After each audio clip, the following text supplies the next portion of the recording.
makers. He then holds a BSc degree in zoology, in which he attained second-class honors.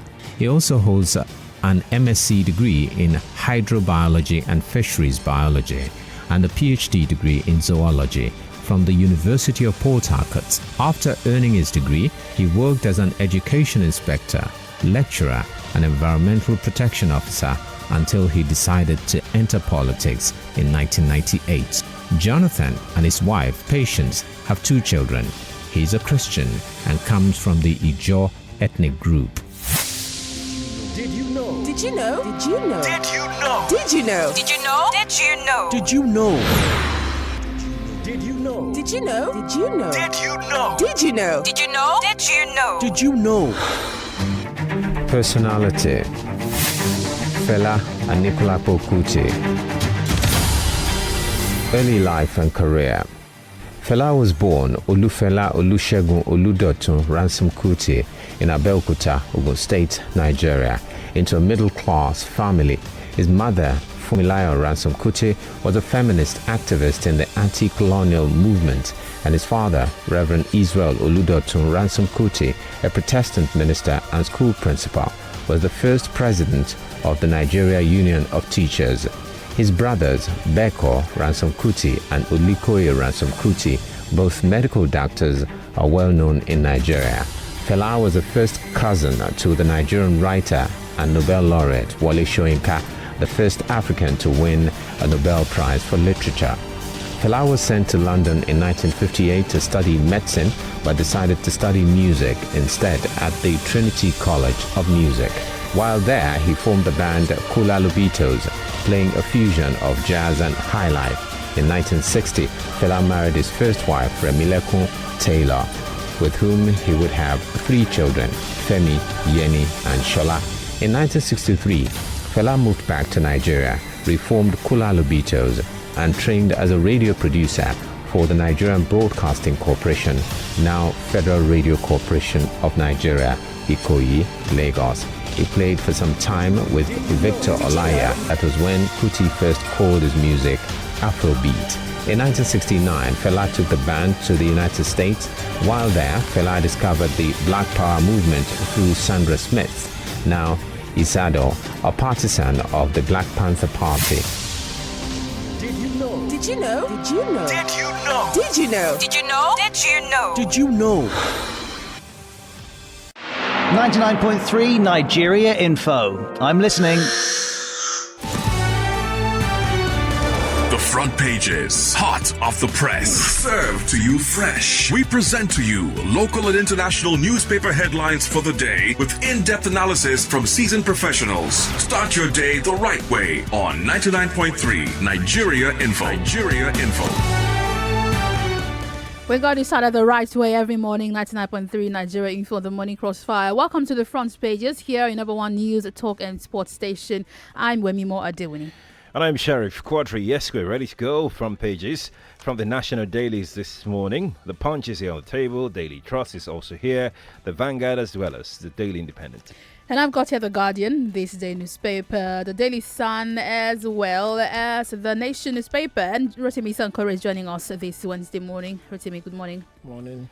Nigeria, we're streaming live on Facebook and Twitter at Nigeria Info FM. Anywhere you are in the world, you can listen to us on our website. It's www.nigeriainfo.fm. You can also leave us a comment on Facebook, on Twitter, and also on our WhatsApp number 08095975805.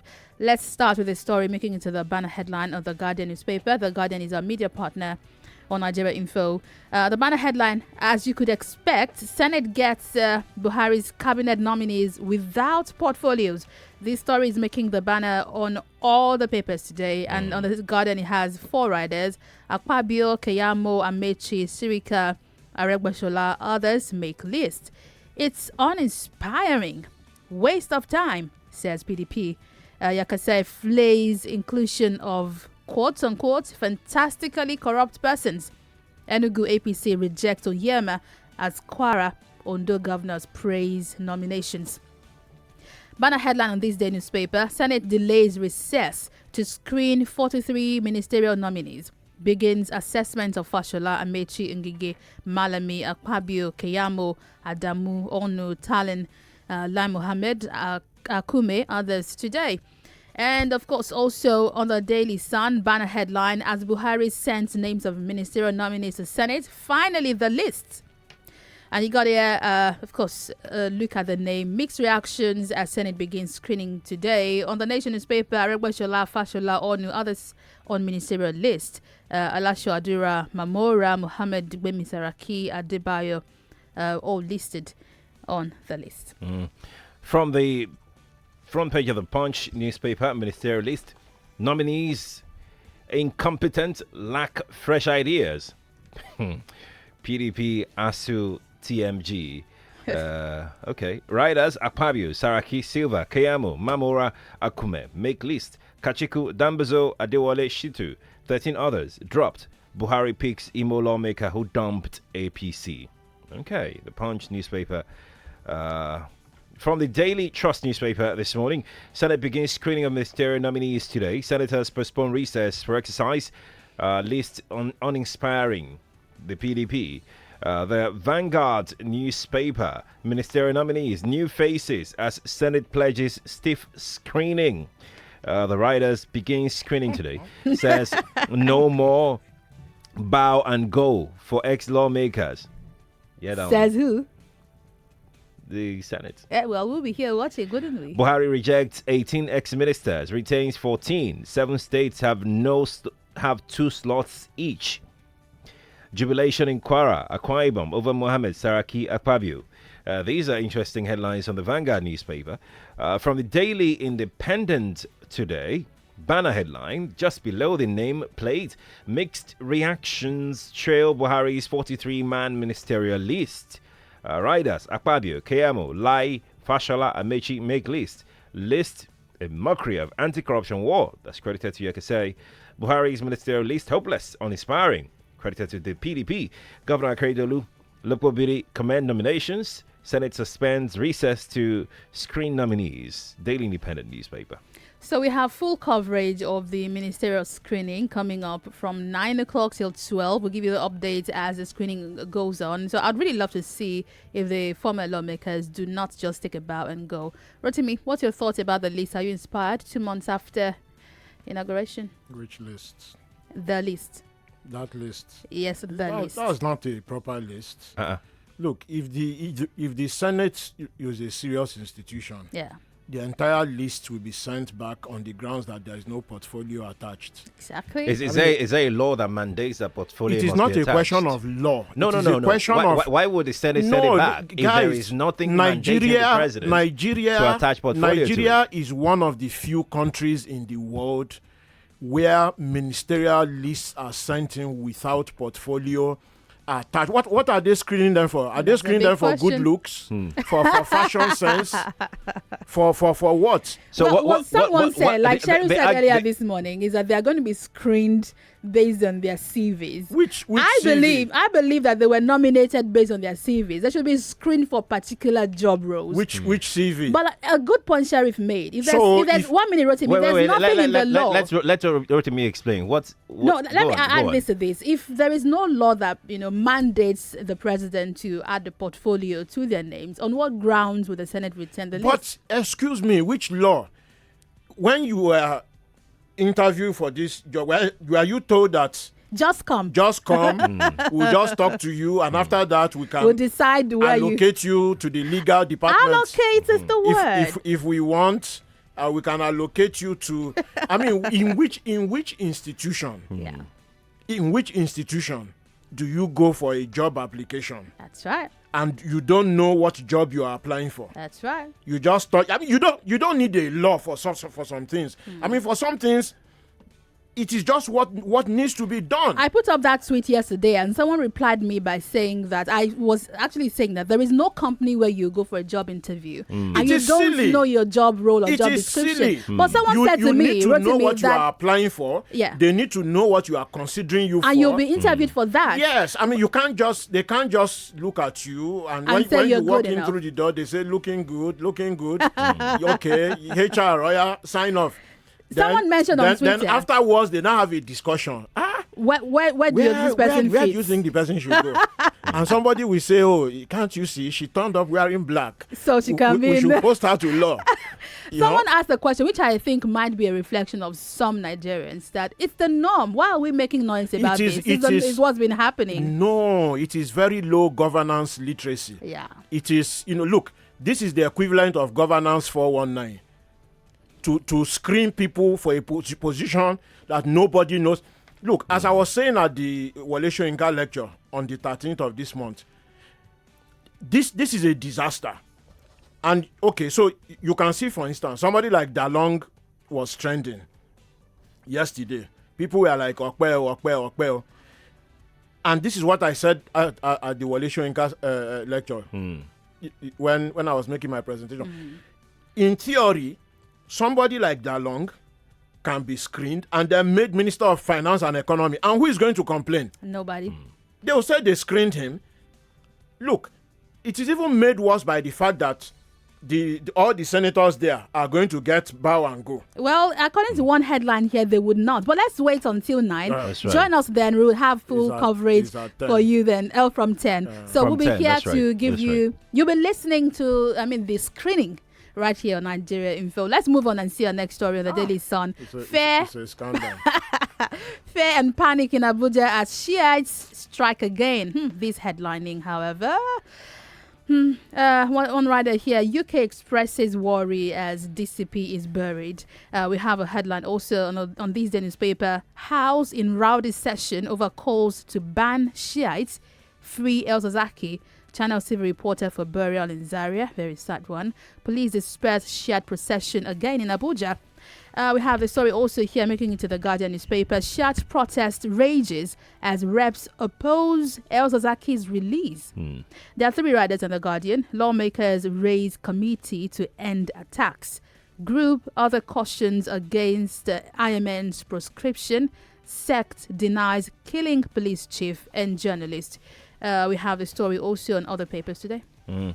Moving on to the Daily Independent newspaper, Reps rejects move to release El Zakzaki. The writer sets up panel to probe shooting at Shiites protest. Invite service chiefs over crisis. While El Zakzaki is still in detention, the presidency explaining itself. Daily Independent newspaper. From still the Daily Independent, 2 killed as Shiites regroup in Abuja. Riders, IGP orders shoot on sight against violent protesters. Don't put my willpower to test, Buhari warns them. Mourns dead police officer, Channels TV reporter. That's coming from Daily Independent newspaper. From the Vanguard newspaper, similar headline. Reps to Buhari, El Rufai, don't release El Zakzaki on court orders.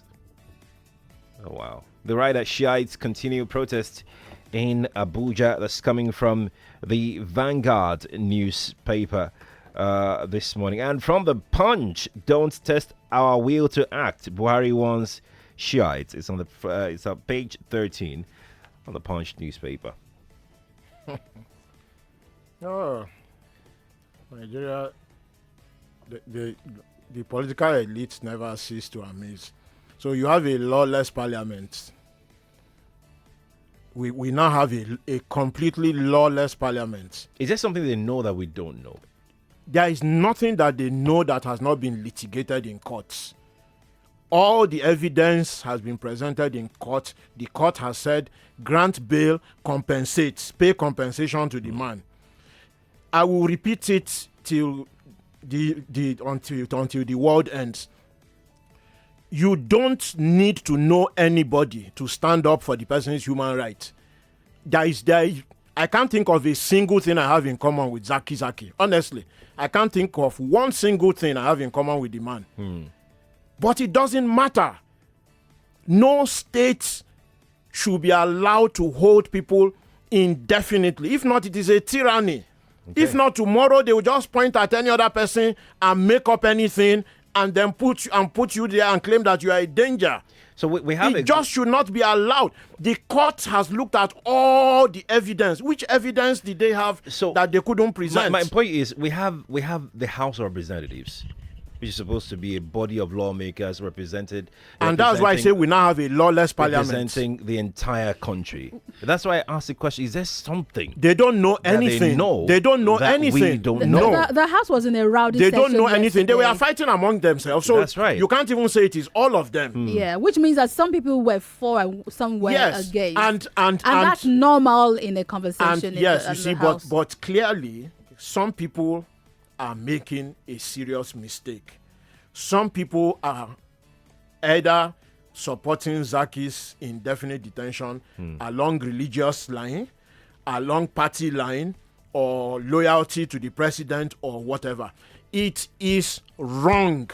It should not be allowed in any country that the executive can take anybody, lock up the person, throw away the key, and tell you that they think that the person is a danger when they have been in several courts and they have had opportunity to present and prove, and they have not been able to.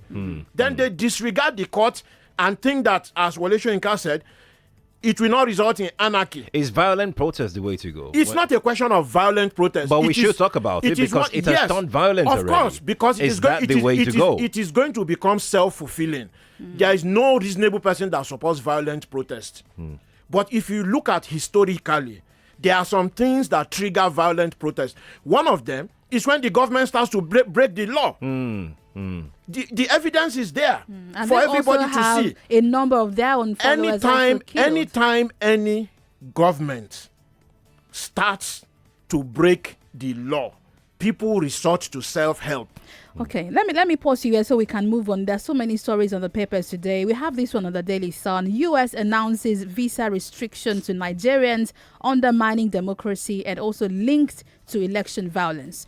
The story is also on this newspaper. U.S. imposes visa ban on people suspected of undermining Nigeria's democracy. The story is also on other papers. Yeah, all right.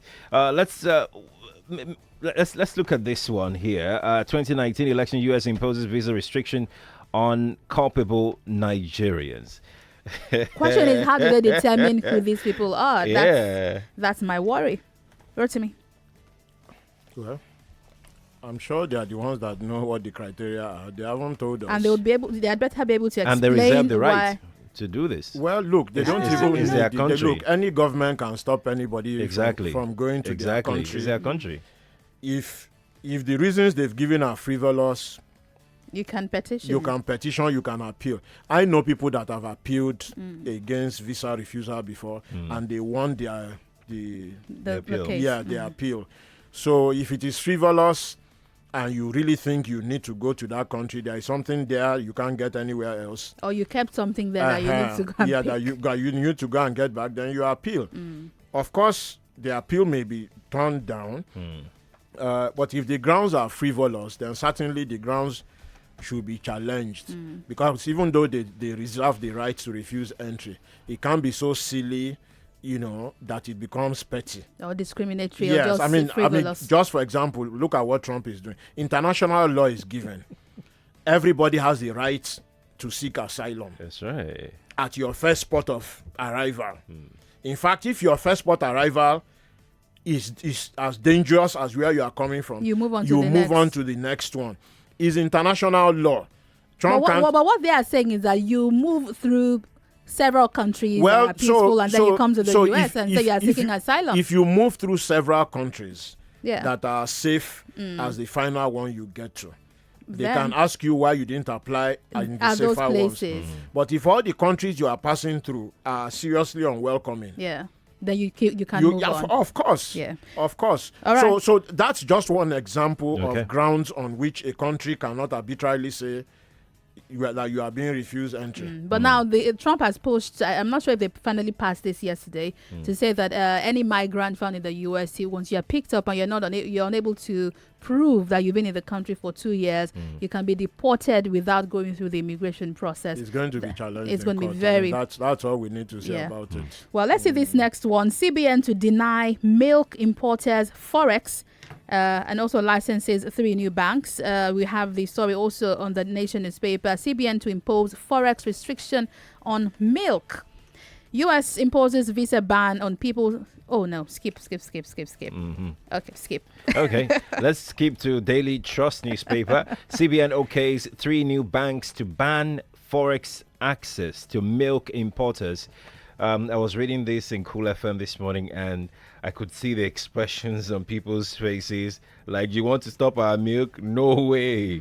Well, on the Daily Independent, no going back on forex restriction for milk importation. Emefiele. Rotimi, the governor of central bank said about $1.8 billion annually is spent on importing. And he believes we can Well, make if this all locally. we could have a surplus if we produce locally. We've known this for, or at least I've known this for about 7 years, and every time we discuss the herdsmen crisis, Yes, this is one of the points I always make. That's right. That a proper business model for ranching will save us the over $1 billion, now in fact closer to $2 billion. That's right. And that's just milk, by the way. If you add cheese and other dairy products, it's well over $2 billion that we spend every year, importing needlessly. You see, but the point is this: without a replacement, the law of unintended consequences will kick in. That's right. And then we have smuggling. It's not just smuggling. We are going to have serious educational difficulties because milk is one of the only foods in this country that is fortified with vitamin and minerals. Just pick up any sachet of milk and look on the back. You will see the list of vitamin and minerals. It's one of the only few foods that is fortified. The other is all this breakfast drinks and things. Okay. Now, anybody that knows anything about nutrition will tell you that any child that does not get a daily dose of those micronutrients and minerals, a daily dose up till when they are 5, That's right. will suffer intellectual stunting, which essentially means that your engine will knock. Your brain engine will knock. You will cease to develop. You can't learn in primary school. You can't hold down any complicated job. A lot of adults you see that if you give them instructions that is more than 2 sentences, they only implement the first one. The second one is lost. Is stunting, is lack of nutrients, especially micronutrients. What this ban is going to do without a proper replacement is that it will drive up the price of milk. Only the elite will be able to afford it at any price. Poor people who already are struggling to buy the 40-50 naira sachet will start looking for it everywhere. This kind of ban should not be implemented until we have made provision. You have made provision for the replacement. And it is not impossible. Let me give a quick example. Qatar, when Saudi Arabia and some other countries just a few months ago led a blockade on Qatar, that blockade included stopping dairy products coming into Qatar. Qatar, in 4 months, is now milk sufficient. What did they do? Those gigantic cows that you see on the cover of your milk sachet, they identified the ones that produce the best milk, imported them in their thousands, set up the dairy farms and the ranches and whatever, which, by the way, needs a lot of electricity. And things, and now they are now self-sufficient. But what we usually do in Nigeria is ban first, then make everyone scramble for ways to then because it is poor public to make policy. It happen. Like if you ban it, it will automatically create the market. How in a country with no light? So okay, guys, let's not overtalk it. So tomorrow, as it happens, on Policy Thursday on the Money Business Economy Show, myself and Tunji Andrews are going to be looking at this. What are the economic implications? What are the social implications? What are the political implications? And we'll litigate the thing thoroughly for everyone to understand that this is really poor public policy. That's right. Moving on now, Daily Trust. This happened yesterday, made headlines. 140 escape as plane loses landing gear in Lagos. Front page, Daily Trust newspaper. Front page, Daily Independent newspaper. Air Peace aircraft makes hard landing at Lagos airport. We have it also on the Nation newspaper with photos. Passengers injured as Air Peace plane loses tire. Also here on the Guardian newspaper, international flights diverted as Air Peace plane makes emergency landing. But it's been announced today that flights can commence from today, but they were all safe. And really grateful. Really lucky escape. Yeah. Quick thinking by the pilot. Yes. Captain Semisola. Some people have been emphasizing that the pilot is a woman. Yeah. Yes, she I is. don't No, she is. know why. No, I don't know why, because the gender is not relevant, But in as much as it has been mentioned, I think she did a great job. Yeah. She did. Fantastic job. Regardless of, because look, landing gear problem is one of the biggest nightmares that any pilot can face. You want to land and your landing gear Is probably hooked, and or is honestly not, or does not goodness. extend completely. You have to judge. It's all about physics. You have to judge your speed, your angle of descent, and when and how you touch the ground to stop the plane from flipping over. And the damage to the runway is not even so extensive. But the runway is was- concrete. Forget yeah. runway. Runway they can But fix. this fell about 20 feet down. Yes. But it was a good job by the pilot. Yes, I mean, because in some ways. essentially you have to glide the plane down at the right angle that it does not flip over Yeah. or fragment. Great job there. See these other stories as we wrap up. You can check the papers today. Dignitaries honor Jakonde at 90. That was yesterday. You can find it on all the papers. Also on the foreign scene, Boris Johnson is United Kingdom's new Prime Minister. Bojo, He made it. Bojo. Honestly, if I was still living in the UK, this is the point at which I would have reconsidered. Look at this headline.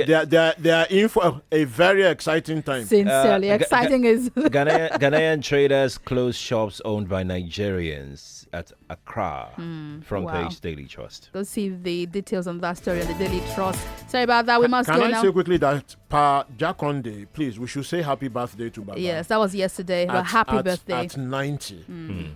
Look, I mean, not just because he's a veteran journalist, but because when you hear master plan in Lagos, that was his work. And that master plan, by the way, was implemented only 40%, including the metro train line, which would have crisscrossed all of Lagos and stopped all this gridlock, and which unfortunately, the military coup led by Buhari and Idi Agbon stopped that metro line. They revoked the contract, a contract that was being done by a state government, not federal government. The federal government revoked it, paid compensation to the contractor, which would have completed the job. We must go now, Rotimi. We'll all talk the about 7 hours this in traffic would have. The compensation would have finished the job. That's just the annoying part in this whole story Rotimi is trying to tell you. But we must go now. Thank you all for joining the Front Pages. We've been live on Facebook and Twitter. When we come back after the break, we're talking about the minimum wage. Yes, and how this affects you. The arguments on both sides of the table. Starting to pay 30,000 naira, workers who earn 30,000 and below, percentage payment and all. We have Labour leaders joining us. Our correspondent will also be joining us from Abuja and Port Harcourt, and you can see them if you're following us on Facebook. I'm Wemimo Adewini. And I'm Sheriff Quadri. See you again in a moment. Stay here.